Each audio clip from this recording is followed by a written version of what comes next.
During the long, bitter struggle of the Second World War, one weapon was paramount to the final outcome of victory.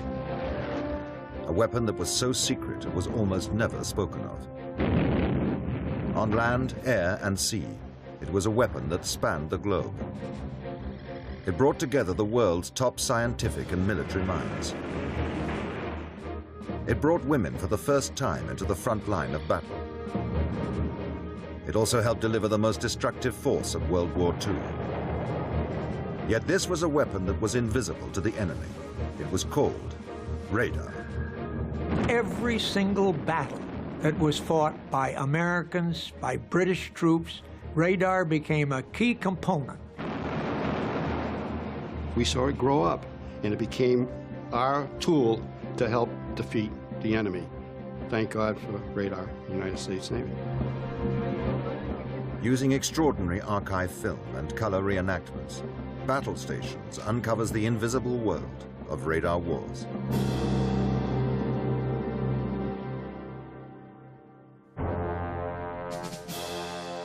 At a secret meeting in Berlin on February 26, 1935, Adolf Hitler officially created the German Luftwaffe. Appointing Hermann Goering as its commander-in-chief, they were creating an air force that intended to destroy everything that stood in its path. Little did Hitler and the top Nazi chiefs gathered for this momentous occasion know that on that very day, a small van was making its way to a remote meadow near the English village of Daventry. Inside was a 43-year-old research scientist named Robert Watson Watt and his assistant, Arnold Watkins. What they were going to try and prove was that it was possible to detect an aircraft before it saw you. Until that time, the only way of obtaining advance warning against attacks by aircraft was either by spotters on the ground or from fighters hoping to locate them in the air. As German bombers became faster, such methods were not enough to prevent an attack. Something else had to be found. Since the early 1930s, scientists in several countries had been experimenting with radio beams. It was known that when these beams hit certain objects, they were deflected. Yet, was there a use that this knowledge could be put to? Well, of all these places in the world that invented radar, Britain was the one that had the most pressing need to fast forward its development as a defensive weapon. They knew that you had aircraft that were going to be capable of delivering bombs, and this previously isolated island was an island no more. In 1934, the British Air Ministry set up a committee under a prestigious Oxford-trained chemist called Henry Tizard. His task was to investigate new technologies as an effective defense against air attacks. They looked at things like infrared detection, acoustic mirrors, acoustic warning systems, barrage balloons, and even this idea of a death ray that somehow could find enemy pilots and zap them in the cockpit. The Air Ministry offered a prize of £1,000 to anyone who could build a death ray that could kill a sheep at 100 yards. Although this appeared to be in the realm of science fiction, at the time the British government was worried that the Germans were working on such devices. Robert Watson Watt was asked to investigate this possibility. When he examined the state of science and technology, he realized quickly that a death ray was not feasible. But he proposed this alternative idea, and this was the idea of radio detection.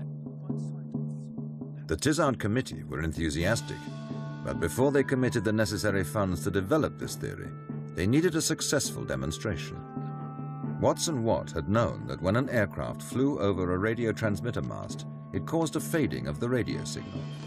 After a series of trials and experiments, he was ready to prove his theory. He asked an RAF Hayford bomber to fly a course between two BBC radio towers.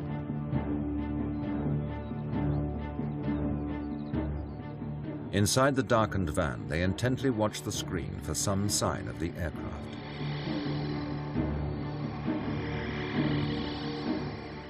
Slowly, they saw a faint but unmistakable blip magically appear. As the plane moved from left to right, so the signal changed in length. As the aircraft flew at different heights, again the signal changed. The blip remained on the screen until the plane was 8 miles away. The experiment was totally successful. It was a revelation. Watson Watt apparently exclaimed, "Britain is once again an island." He foresaw, even then, the possibility that Britain could erect what was essentially an electromagnetic burglar alarm all around its shores that could see out tens, if not 100 miles to detect German bombers on their way. Robert Watson Watt's system went into overdrive when in 1936 the British government saw the havoc that Hitler's Luftwaffe had inflicted on cities and the civilian population during the Spanish Civil War. It suddenly became clear that waves of enemy bombers could fly over their cities, leveling them in a rain of bombs with absolutely nothing to warn of their approach. Soon, 350-foot-high radar towers began to sprout up around the coastline of Britain. This was the beginning of a construction program that would enable the RAF to search the skies for any threatening sign. The towers, however, were not always greeted with enthusiasm. Local landowners were worried that they might actually interfere with their hunting. By late 1938, Britain had constructed a series of these towers all along the coast of Britain. From Portsmouth in the south to Scotland in the north, each tower's transmission range extended to over 100 miles. Together, they formed an invisible shield that no aircraft could penetrate undetected. This entire web of surveillance became known as the ChainHome system. By mid-1939, reports from German spies in Britain were reaching the Luftwaffe that a number of tall masts had been erected along British coastal sites. To the Germans, this indicated that they must be associated with some form of military radio or radar. It was crucial to the Luftwaffe to try and discover what the British actually had. To this end, the Germans decided to use an obsolete method to find out the true state of British radar. They commissioned the retired Graf Zeppelin airship. During the summer months of 1939, this grand old lady of flight was flown up and down the British coastline. This was to become the world's first electronic surveillance mission. Now, one day, it was the 3rd of August, 1939, the CH station observed a massive echo approaching from the east at about 60 knots. Far bigger echo than they'd ever seen before. And their first reaction was that it was an invasion fleet with barrage balloons to protect it from an air attack. We tracked it on radar the whole way. The Zeppelin was crammed with electrical surveillance equipment. But as the Germans flew over the masts, all they received was meaningless clutter and static. Mistakenly, the German team was monitoring the wrong frequency, or wavebands. It would be one of the costliest mistakes of World War II. Now, we concluded that they had been accurately observing our radar system, so they would have gone back loaded with that information. We assumed that as soon as war broke out, we could expect a massive attack on the radar system.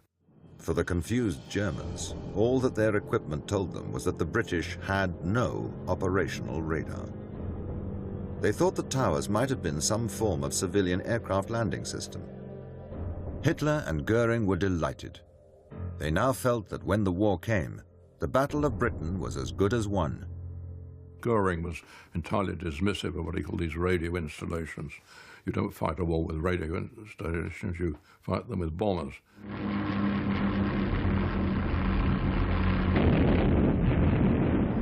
By the outbreak of World War II on September the 3rd, 1939, the whole of the vulnerable east coast of Britain was now under continuous radar watch. Robert Watson Watt's system had been improved to the point where it could detect an enemy aircraft by day or night in any weather. It had taken only 4 years to reach this point since that first experiment in an English meadow. Yet the period of development was now over. The first bombers were about to wreak havoc on Britain. radar was about to be put to the test.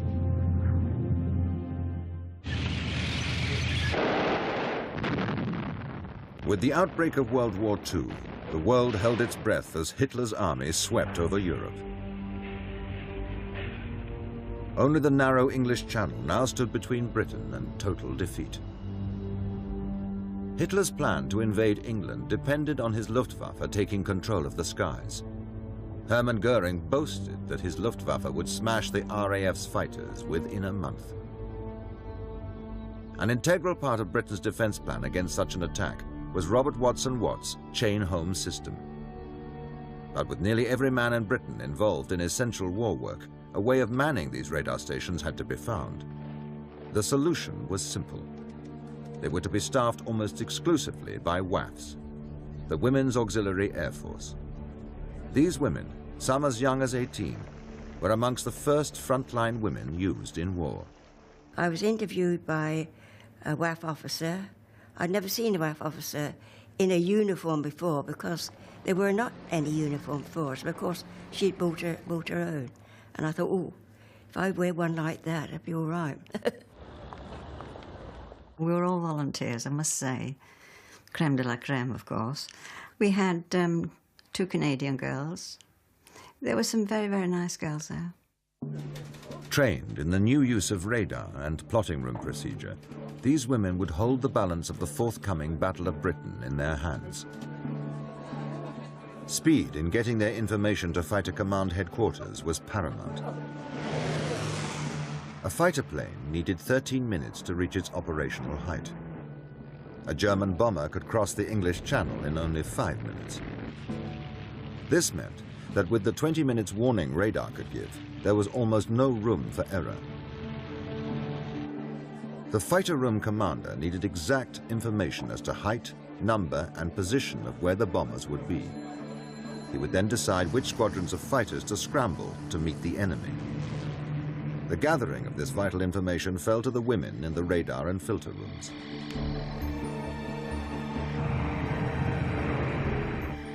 When a radar station spotted a contact on their screens, they telephoned this information to the filter room. Here, around a large-scale map of the British coastline, stood the WAAF filter plotters. As each radar contact was phoned in, they placed on the map colored discs to indicate the position of the contact. One of the problems of the early radar stations, the ChainHome stations, is that they were not very accurate. They had this shortcoming that you got a plot on an incoming aircraft. Its observed position was not its true position. Its observed height was not its true height. So we had a process of calibration. This was the job of the filter officers.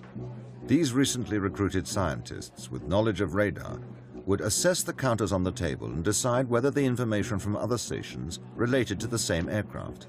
If they did, they would replace the counters with a rectangular marker. An arrow was then added to show the direction of the contact. With all these officers and plotters shuffling counters round the table, it resembled a frenzied children's game and was known as Mad Ludo. You were hit by noise and heat and bedlam. So it was very noisy, very, very hectic. On a viewing gantry above the table, a WAAF was listening to Fighter Command headquarters. It was her job to monitor the movement of friendly aircraft from radio messages. If the plot on the table matched the track of friendly aircraft, she would illuminate the plot with the letter F for friend from a light gun. The other tracks would be marked with the letter H for hostile. Once the filter officer saw the letter H, he would immediately inform the Fighter Command room, giving them position, height, and direction of the German bombers. Britain was vastly outnumbered in terms of planes, and it couldn't afford to keep flights aloft at all times just waiting for an attack to come. It had to husband its resources in some way, and this was the key, this integration into a command and control system that got the right planes to the right spot. As the summer of 1940 approached, Goering was poised to unleash the might of his Luftwaffe against Britain. He had over 3,000 aircraft, Britain had just 600 fighters. But as its eyes and ears, the RAF had Watt's ChainHome radar system. Throughout the build-up to the Battle of Britain, Wolfgang Martini, the Luftwaffe head of signals, had become convinced that those masts dotted along Britain's coast were much more than aircraft landing towers. He finally persuaded Goering to allow the Luftwaffe to bomb them. It was Sunday, August the 8th. At 1 o'clock in the afternoon, 19-year-old Avis Parsons was alone at her radar post. When they started to send the 100-plus over, that 100-plus aircraft had never been seen on a radar screen. And it was just, it's difficult to say, it's just a blurred mass. And we had to almost guess how many aircraft there were.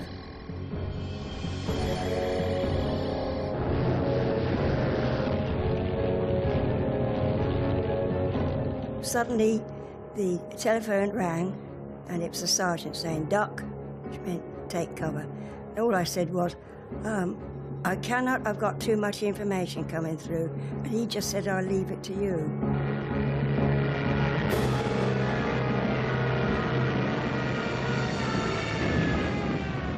The most uncanny noises, these aircraft, and they started diving. And the Stuka shrieks, and it makes the most blood-curdling sound. And then there's the shriek of the bomb, of course, as it drops.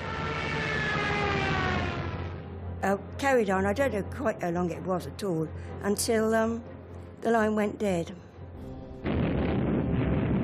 For her gallantry in staying at her radar post throughout the bombing, Avis Parsons was awarded one of Britain's highest honours, the Military Medal. I received it from the King at Buckingham Palace, and he decorated 306 people that morning, only 3 women. Of all the radar stations bombed, just one was temporarily put out of action. Goering was so convinced that Britain did not have radar that he never ordered his bombers to attack the radar masts again. It was to be his greatest blunder, and would have enormous consequences for the battle for Britain. Britain had her back to the wall as wave after wave of German bombers launched a barrage of terrifying attacks.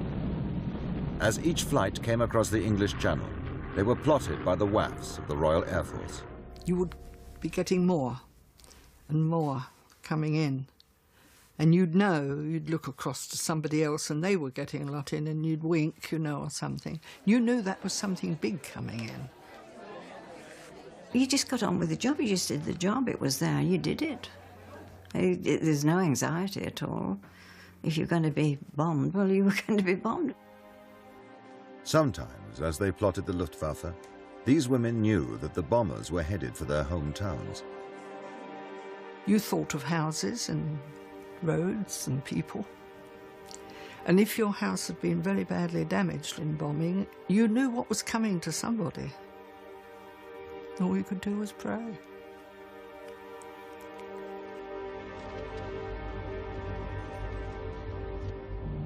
As the battle increased, the hard-pressed Germans were unable to understand where the RAF got their apparently inexhaustible supply of fighters. The reality was that the RAF was fast running out of reserves. Had the Luftwaffe continued to bomb the RAF airfields for just a few more days, the British might have lost the battle. But radar made them appear so much stronger than they actually were. By the end of September 1940, the battle for Britain was over. Goering's mighty Luftwaffe had failed to win mastery of the skies over Britain. He had lost over 1,200 aircraft, and the Luftwaffe would never bomb Britain by daylight again. I think that one intelligence failure of the Graf Zeppelin mission cost Goering the Battle of Britain. That's my opinion. And had we lost the Battle of Britain, what would have been the consequences?